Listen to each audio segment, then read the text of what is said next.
Muy buenas noches. El presidente Andrés Manuel López Obrador comenzó a barajar las cartas con las que cerrará su sexenio. Miembros de su gabinete que lo acompañarán hasta octubre del 2024 cuando deje el cargo. La salida de Marcelo Ebrard de la Secretaría de Relaciones Exteriores y la de Adán Augusto López de Gobernación abrieron camino al resto del gabinete para decidir si se quedan hasta el final del sexenio o se van a buscar un nuevo cargo. Hoy el presidente los convocó a una reunión, pues hay quienes han manifestado la intención de ir a buscar, por ejemplo, la gubernatura de sus estados o la jefatura de gobierno en la Ciudad de México. Algunos se animaron ya a revelar su decisión. Otros prefirieron guardar silencio y aguantar. Así está el reacomodo de las cartas del presidente.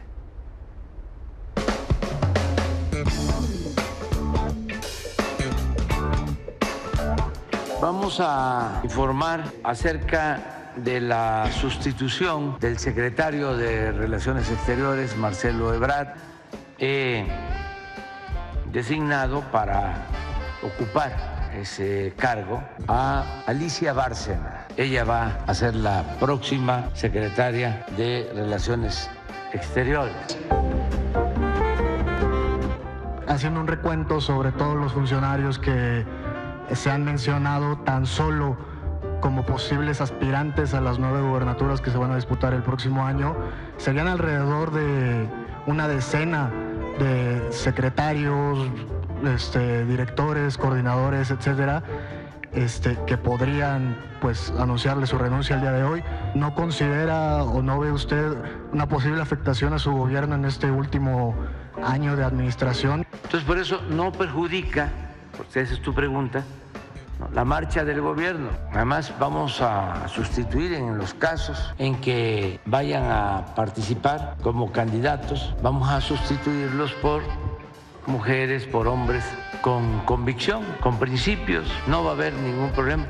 Además, también tienen derecho a participar. A Rosa Isela le dije, ya ves que yo siempre digo lo que pienso. Tuvo 2 propuestas y le dije, como dicen allá por el pueblo, ¿vas a querer o no vas a querer?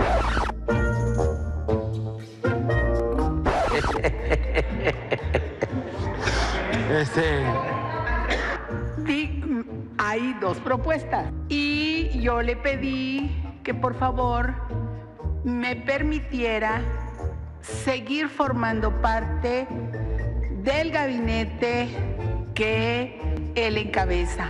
Así que él me propuso, me hicieron otra propuesta y le dije, ¿me permite seguir en su gabinete? Y creo que aceptó, presidente.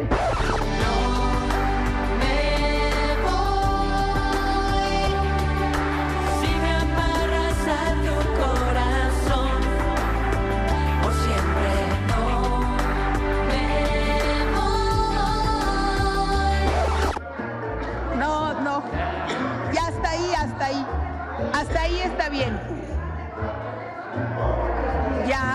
Ya dije que me quedo en seguridad. Y estaba tentador lo otro.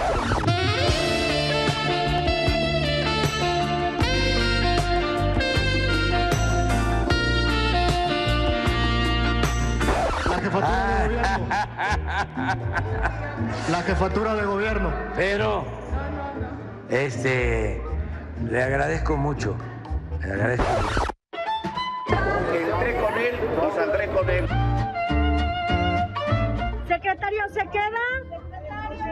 ¿Sí se queda? Gracias. ¿Va a dejar el cargo? ¿Cuándo deja el cargo? César, ¿vas a suplir a Adán Augusto? ¿Vas a suplir a Adán Augusto? Secretario de Gobernación, ¿le gusta Gobernación?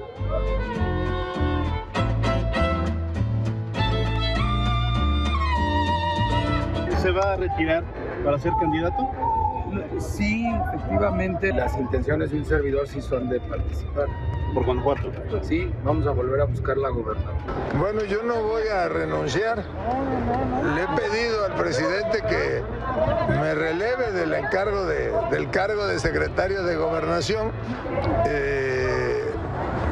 Seguramente el viernes por la mañana.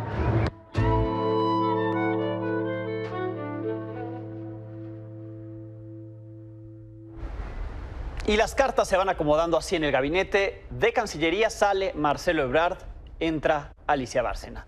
De la Secretaría de Gobernación sale Adán Augusto López y aún no se anuncia quién lo sustituirá. De Profeco sale Ricardo Sheffield en busca de la gubernatura de Guanajuato, mientras que otras cartas que tentativamente se moverán son Zoé Robledo, director del IMSS, que buscaría la gubernatura de Chiapas, pero hoy no quiso pronunciarse al respecto. Rocío Nale, secretaria de Energía, que buscará la candidatura de Morena por el gobierno de Veracruz, tampoco quiso pronunciarse al respecto. Ariadna Montiel, secretaria del Bienestar, que está pensando en contender por la candidatura de Morena a la jefatura de gobierno de la Ciudad de México. Muy seguros de que se quedan, Rosa Isela Rodríguez, ya la veíamos, se queda como secretaria de Seguridad, se bajó de la carrera por la candidatura de Morena para la jefatura de gobierno en la Ciudad de México. El secretario de Turismo, Miguel Torruco, muy seguro que se queda hasta el final, igual que el secretario de Salud, Jorge Alcocer, entre otros que, aunque hoy no dijeron con claridad, ya han dicho que no tienen otra aspiración más que la de concluir su encargo hasta el final del sexenio. Quien relevará a Marcelo Ebrard en la Cancillería, Alicia Bárcena, actual embajadora de México en Chile, agradeció al presidente por haber confiado en ella para encabezar la Secretaría de Relaciones Exteriores.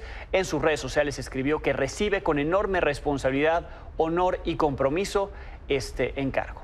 ¿Quién es Alicia Bárcena? Es bióloga egresada de la Facultad de Ciencias de la UNAM, tiene estudios en Harvard, una amplia carrera diplomática. En el 2008 fue la primera mujer en llegar a la Secretaría Ejecutiva de la Comisión Económica para América Latina y el Caribe, la CEPAL. Ahí estuvo 14 años. Ha tenido múltiples puestos dentro de Naciones Unidas. Fue parte, por ejemplo, del gabinete ejecutivo de Kofi Annan cuando él era el secretario general de la ONU. En la CEPAL trabajó en los últimos años para abordar las raíces y las causas fundamentales de la migración con el fin de enfrentar este problema con una urgente adopción de acuerdos internacionales. En septiembre del año pasado, el presidente López Obrador la propuso como candidata de México a presidir el Banco Interamericano de Desarrollo, el BID, pero ante reclamos dentro de Estados Unidos, por ejemplo, críticas que hizo la congresista republicana y otros miembros de ese partido, María Elvira Salazar, al considerarla como una simpatizante del comunismo, Bárcena declinó por razones personales. Es embajadora de México en Chile desde el 30 de septiembre del año pasado, 2022. Así el reacomodo de cartas en el gabinete presidencial. Mientras la disputa por la candidatura de Morena está por iniciar y desde la Comisión Permanente del Congreso, algunas de las llamadas corcholatas se despidieron de sus compañeros, como Ricardo Monreal y Gerardo Fernández Noroña, donde una nueva aspirante se le sumó.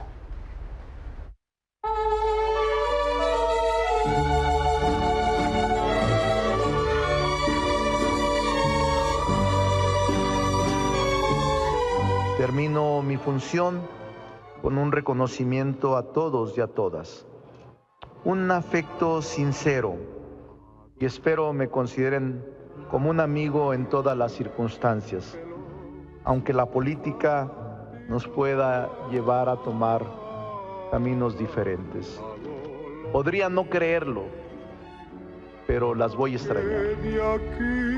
Los voy a extrañar. Yo quisiera desearle la mejor de las suertes, aunque también estoy clara que no va a haber piso parejo. Senador Monreal, no va a haber piso parejo porque claramente hay una corcholata favorita. Que le vaya bien, senador, y por supuesto no deje de seguir encomendado al Santo Niño de Atocha para que lo acompañe. Muchas gracias, esté muy bien. Ojalá tomaran su ejemplo sus correligionarios, porque usted no parece de Morena, usted tiene mejores virtudes. Le deseo lo mejor.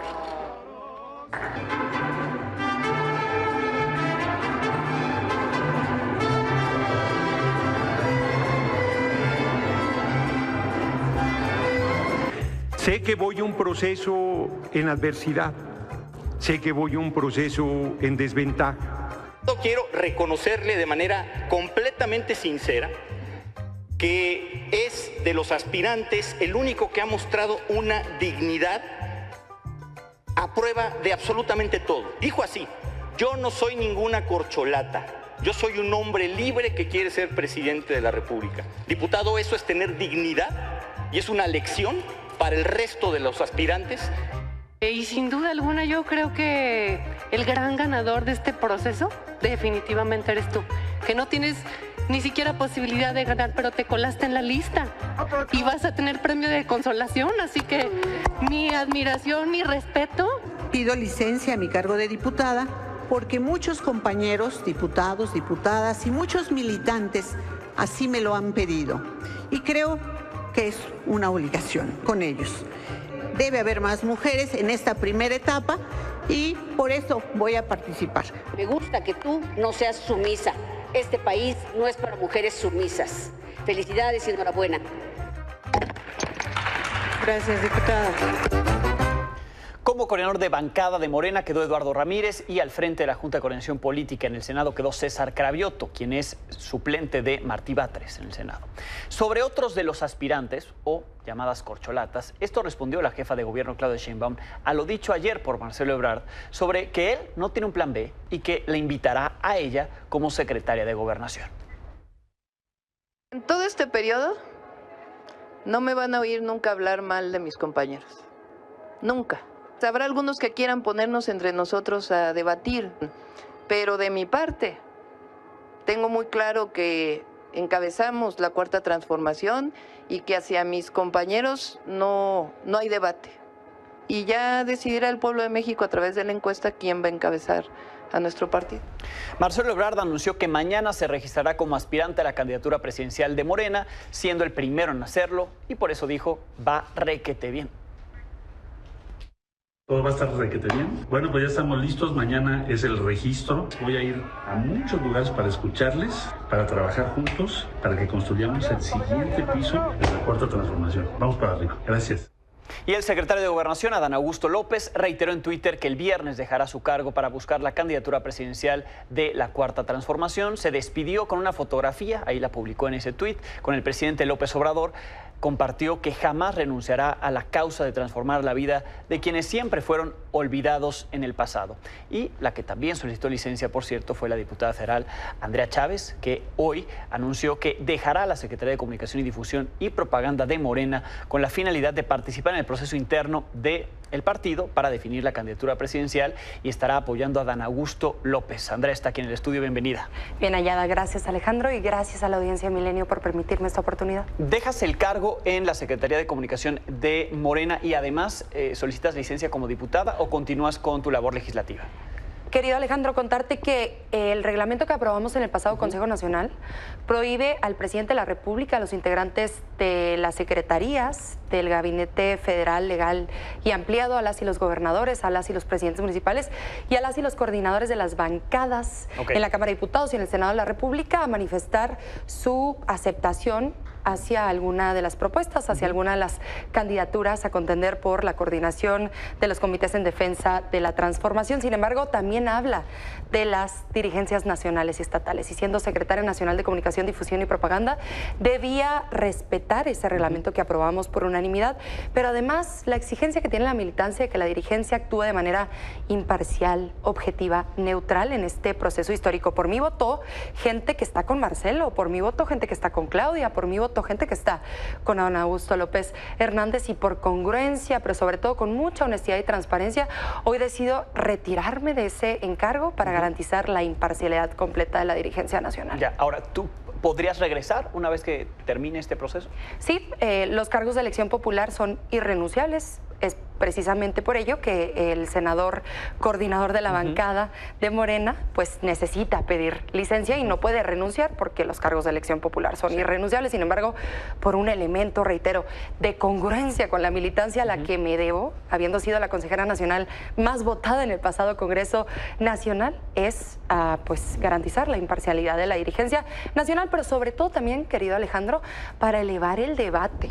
A mí nunca me van a ver hablar mal de alguna de estas posibilidades a la coordinación de los comités en defensa de la transformación.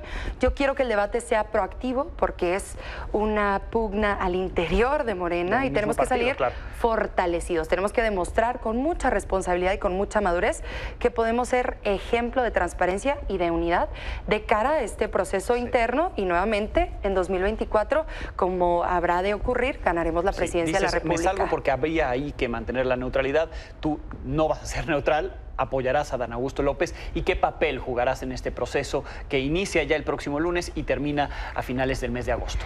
Pues en cuanto el secretario de Gobernación, a un secretario de Gobernación, el licenciado Dan Augusto López Hernández, renuncia a su encargo como titular de la política interior en nuestro país, él habrá de precisamente comunicar a los medios de comunicación qué ha pensado con su equipo, ¿no? Seguramente me habrá de encargar algunas tareas en donde con muchísimo gusto aceptaré, porque estoy convencida de que es el camino seguro para profundizar la cuarta transformación y darle continuidad al movimiento que funda el licenciado Andrés Manuel López Obrador, habiendo recorrido con él el país desde hace muchos años. Es el perfil que más cercano es Andrés Manuel López Obrador, y además, hay que decirlo, es el que tiene más experiencia en muchos encargos que ha tenido: diputado local, diputado federal, senador de la República, el gobernador más votado en el estado de Tabasco, y además un supersecretario de Gobernación que resolvió problemas como los relativos a las reformas constitucionales de la Guardia Nacional, que se metió directo en la reforma eléctrica que garantizó la nacionalización del litio, la reforma al Plan B en leyes secundarias, que encaró de frente a los intereses de poderes fácticos como Germán Larrea con Ferrosur, como Iberdrola, como la burocracia dorada del Instituto Nacional Electoral. Es decir, es la persona de más confianza de Andrés Manuel López Obrador y además que garantiza resolver problemas. Es lo que necesitamos en nuestro país. ¿Cómo arrancan el proceso? Ya firmaron el acuerdo, se pusieron las reglas, ven el piso parejo que se había exigido por parte de algunos, no es el caso del secretario de Gobernación, él dice que tiene todo para ganarlo. ¿Así lo ven? O sea, ¿sí ven las posibilidades aún, a pesar de encuestas que se han publicado en el pasado? Al final se va a decidir con una encuesta. ¿Ven posibilidades de triunfo? Pues muy recientemente Forbes acaba de publicar una encuesta en donde se posiciona a Dan Augusto López Hernández como un clarísimo segundo lugar.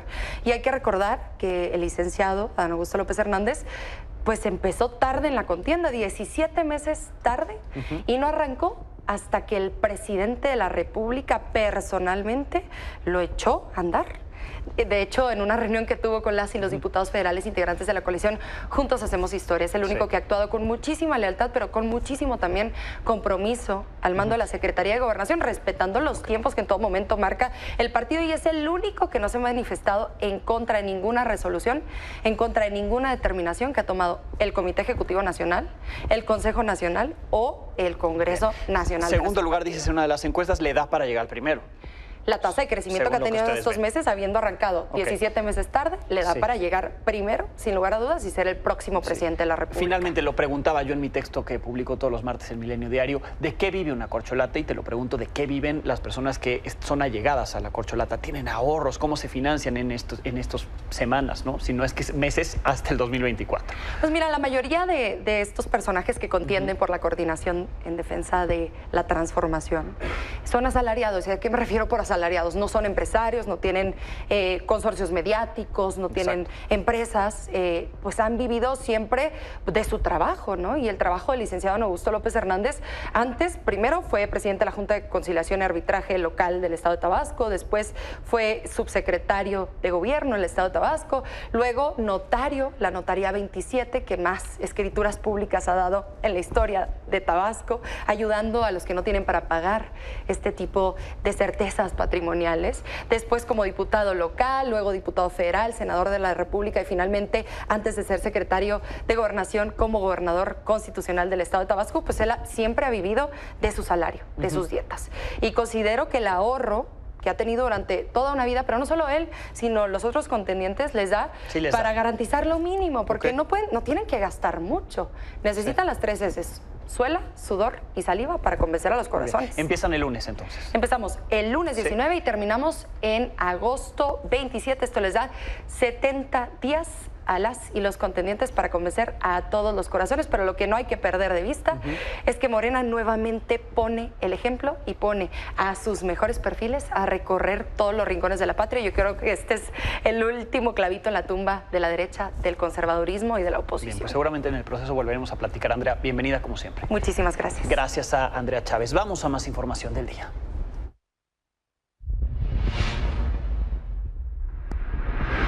El presidente Andrés Manuel López Obrador se reunió con los consejeros del INE en Palacio Nacional. Acordaron establecer mesas de trabajo para definir dónde se rompen los límites legales de las mañaneras en el uso de programas sociales rumbo a las elecciones de 2024.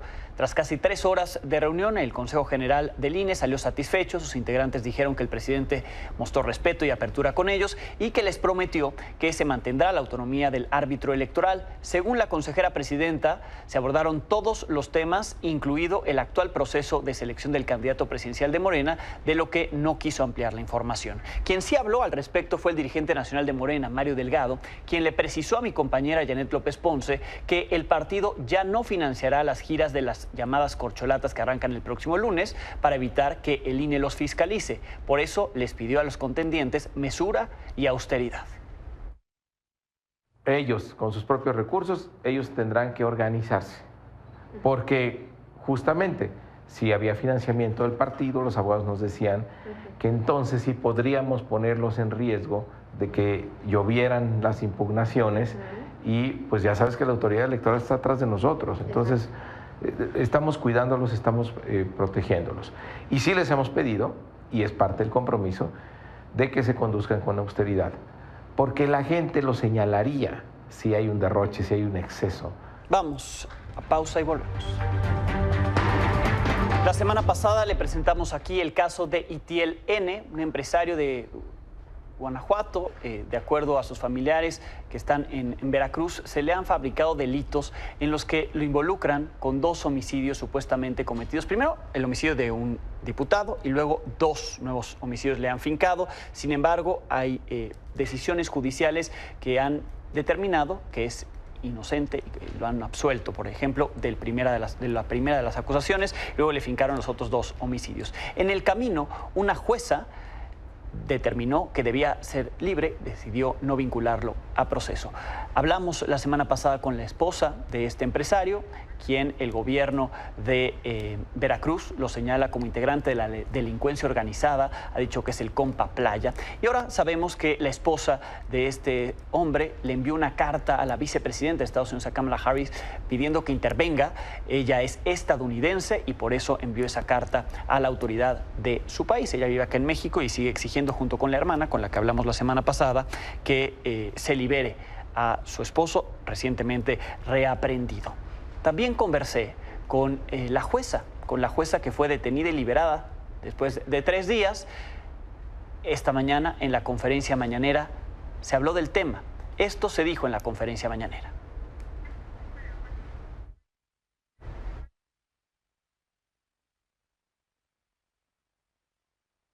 Y tenemos este caso, es el caso de la liberación de Itiel N., conocido como el compa Playa, que es el presunto autor del asesinato del diputado Juan Carlos Molina Palacios en noviembre del 2019. El antecedente es que el juez José Arquímedes Gregorio Loranca Luna, juez 4º de distrito del Poder Judicial de la Federación del 7º Circuito Judicial en Veracruz, otorgó un amparo a Itiel N. para efecto de reponer la audiencia de vinculación a proceso para que la jueza Angélica Sánchez Hernández, con libertad de jurisdicción, decidiera sobre la vinculación o no. Posiblemente la magistrada María Elena Leguízamo Ferrer, el magistrado José Saturnino Suero Alba y el magistrado Antonio Soto Martínez del Segundo Tribunal Colegiado en Materia Penal del 7º Circuito del Poder Judicial de la Federación confirman dicho amparo, por lo que la jueza Angélica Sánchez Hernández, que es la jueza de control del Juzgado de Proceso y Procedimiento Penal Oral del 18 Distrito Judicial en Cosamaloapan, el sábado 23 de junio, un sábado, decretó con libertad de jurisdicción la no vinculación a proceso de Itiel N. y dispone su inmediata libertad en un lapso de 1 hora del Ceferezo número 18 en Ramos Arizpe, Coahuila. Itiel N. aún se encuentra preso en Cosamaloapan, pero por otra causa penal. Adelante. Saludo a la jueza Angélica Sánchez Hernández, de quien la semana pasada le contaba yo aquí, estuvo detenida 3 días, posteriormente liberada, y en detención ella denunció haber sido torturada, obligada a disparar un arma. Primero, jueza, gracias por su tiempo. ¿Y cómo está en estos días ya liberada, pero digamos todavía se mantiene el proceso en su contra? Así es, señor Alejandro, pues ya me encuentro un poco más tranquila después de esta terrible y triste experiencia. Hoy en la conferencia mañanera enlistaron a una serie de juzgadores, de jueces, y la incluyeron a usted como una juez que protege delincuentes. No solamente el gobierno de Veracruz la señala, ahora llegó hasta la conferencia mañanera. ¿Con qué impresión se quedó después de esto? Lejos de explicar los motivos de mi detención arbitraria, es lo que le correspondería a él llevar ante ese superior que es el ciudadano presidente de la República, bueno, pues llevó partes del expediente del proceso penal del señor Itiel Palacios. Evidentemente el ataque contra mi persona sigue, porque lo que llevó fue una parte de la boleta de libertad a la que le tomaron una fotografía. Esa no es la resolución, evidentemente esa no es la resolución, e incluso el presidente hizo una mala referencia al decir que pues se había hecho un récord, ¿no?, de dictar una libertad en 1 hora, lo cual es totalmente absurdo que se esté manejando de esta manera esa información. En el caso en particular de Itiel N., ¿está usted convencida que de ahí viene la persecución, de esa decisión que usted tomó al respecto? Sí, por supuesto, puesto que el auto de vinculación, de no vinculación a proceso que decreté en cumplimiento a un fallo amparador y a un fallo también que concedió los amparos más amplios de un tribunal colegiado, pues el tribunal colegiado y el juzgado de distrito fueron muy exigentes conmigo al decirme que yo tenía que valorar nuevamente ciertos datos de prueba, y sobre todo el dato de prueba en el que se basaba, porque era un único dato de prueba en el que se basaba la probable responsabilidad de Itiel N. Ese único dato de prueba, como me lo estableció el juzgador federal, era un testimonio singular que no encontraba sustento en ningún otro dato de prueba de toda la carpeta de investigación. Con esa información con la que usted contaba, con eso que ya había resuelto una autoridad judicial previamente, ¿no había elementos para mantener a Itiel N. en prisión? Bueno, bajo mi punto de vista no, porque eran pruebas obtenidas de manera ilegal. Ahora, esa resolución judicial que usted tomó, tomando en cuenta eso, ¿ameritaban una persecución de este tipo? ¿Ameritaban que la acusaran de lo que aún le están acusando? Bueno, es que la situación fue que yo no avisé previamente a la presidenta del Tribunal Superior de Justicia, no le avisé previamente cuál iba a ser mi decisión. Yo tenía el compromiso de cumplir con ese fallo federal, y lo único que pensé fue, si yo le digo previamente cómo voy a resolver, lo primero que me va a decir es que no lo haga, que lo sostenga yo adentro, acomodé el lugar, porque sin duda que esa hubiera sido la instrucción. Por eso es la reacción que vemos ahora. Me lo deja más que claro, además de las represalias que tomaron contra mi persona, fabricándome delitos a mí, como la absurda acusación de que yo había disparado en contra de unos policías y que llevaba yo droga en la bolsa. Y a la cita que iba yo al Tribunal Superior de Justicia, yo iba armada y con droga. Era algo totalmente absurdo. ¿Qué pasó ese día exactamente? ¿Cómo se da la detención? ¿Qué le dicen cuando la detienen? Bueno, cuando me detuvieron, yo había salido de mi casa unos 2 minutos antes, muy cerca de mi domicilio, tanto que mi hijo observó el momento en el que me bajaron de mi vehículo a jalones. Primero se me atravesaron unas patrullas, yo iba bajando a tomar una avenida de alta circulación, pero la avenida donde me encontraron los policías es una calle de doble sentido, Ellos dijeron que yo iba manejando en sentido contrario, pues sí, porque es una calle de 2 sentidos, y se me atravesaron la patrulla, se me atravesaron unas personas, bajé el cristal de la ventanilla de mi puerta, enseguida se me acercó una persona que me dijo, Angélica Sánchez, y yo le dije, sí, yo soy, y inmediatamente empezaron los gritos, los insultos, que me bajara, que no la hiciera de problema, por decirlo de la manera más sana, que me bajara. Como no me bajaba yo, una mujer metió la mano a la portezuela y sacó el postillo de la portezuela y abrió por dentro porque la puerta llevaba seguros y me jalaron hacia afuera y me subieron a una camioneta de patrulla, me encapucharon y así me llevaron hasta el cuartel de San José. Sí. Ahora, el gobernador ha dicho, hoy veíamos en esto de la conferencia mañanera que presentaban a varios jueces que dicen que defienden delincuentes. Sin embargo, en la acusación no hay nada de vínculos con el crimen organizado, ni complicidad con el crimen organizado. Es decir, a usted no le están ni siquiera acusando de eso. Y lo que nos dice, por lo que hemos escuchado y ahora nos lo reitera, pues sembraron pruebas para acusarla de otra cosa, para abrir un proceso en su contra. Sí, así es. A usted también la acusan de haberle disparado a los policías y usted ha dicho, me obligaron a disparar un arma. ¿Esto también se puede probar, que fue obligada a esto? ¿Lo tiene contemplado para su defensa?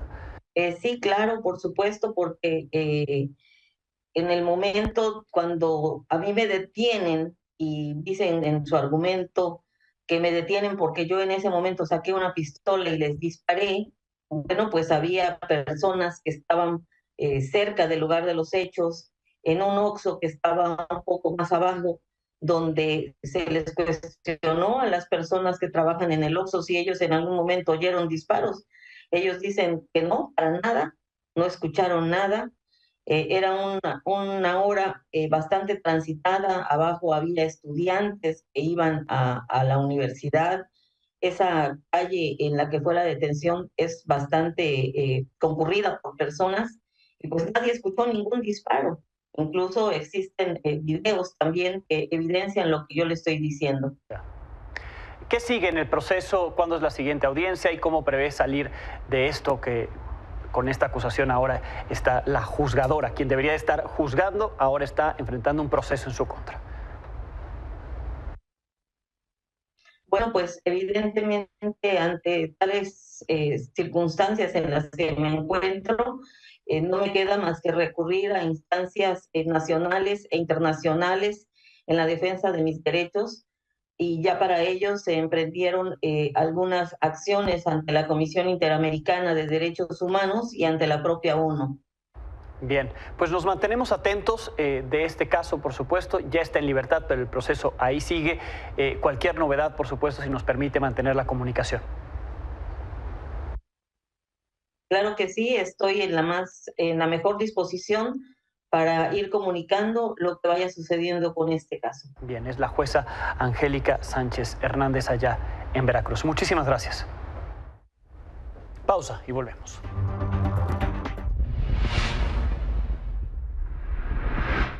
Hace unos momentos, la Agencia de la ONU para los Refugiados, ACNUR, liberó su reporte de tendencias globales de desplazamiento forzado 2022. Refleja estos datos. A finales del 2022, el número de personas desplazadas en el mundo llegó a 108.4 millones, principalmente por la guerra en Ucrania. Hubo un aumento de 19.1 millones en relación a 2021. Se estima que en 2023 la cifra se eleve a 110 millones debido al conflicto. Ahí vemos los datos en pantalla. Del total de personas desplazadas en el mundo, 35.3 millones son personas que han cruzado alguna frontera para llegar a un lugar seguro, mientras 62.5 millones se han visto forzadas a desplazarse dentro de su propio país debido a conflictos. Respecto a la región de las Américas, continuaron los movimientos mixtos. Ahí vemos el detalle, personas refugiadas, migrantes, por ejemplo, de Venezuela a otros países. Estados Unidos, Costa Rica y México están entre los 5 principales países colocados en este reporte como receptores de nuevas solicitudes de asilo en el mundo.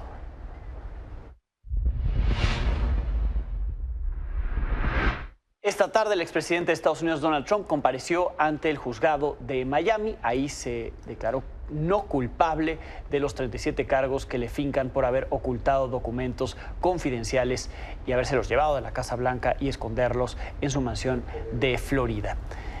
Un juez consideró que no era necesario que Trump entregara el pasaporte porque no hay riesgo de fuga. Orián Brito está en Miami, estuvo al exterior de esta corte. Orián, buenas noches. Hola Alejandro, un gusto estar contigo nuevamente. Sin duda una jornada histórica y maratónica, porque comenzó bien temprano y terminó aproximadamente a las 5 de la tarde, hora Miami. Como muy bien tú lo dices, el expresidente Trump ha salido sin ninguna medida cautelar, es decir, ha hablado del proceso. Ahí estamos viendo imágenes de lo que ha sido esa comparecencia que ha hecho esta noche en Nueva Jersey después de salir de Miami.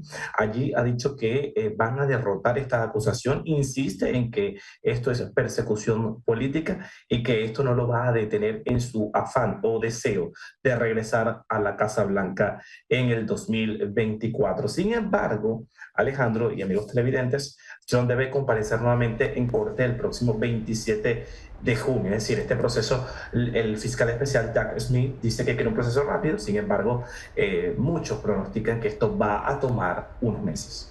Sí, si te parece, vemos lo que dijo Donald Trump ya al regresar a New Jersey. Tiene un acto de recaudación de fondos y Correcto. Lo comentamos porque es parte, digamos, no hubo esa posibilidad de verlo ahí, declararse no culpable, pero digamos, es el discurso posterior de Donald Trump.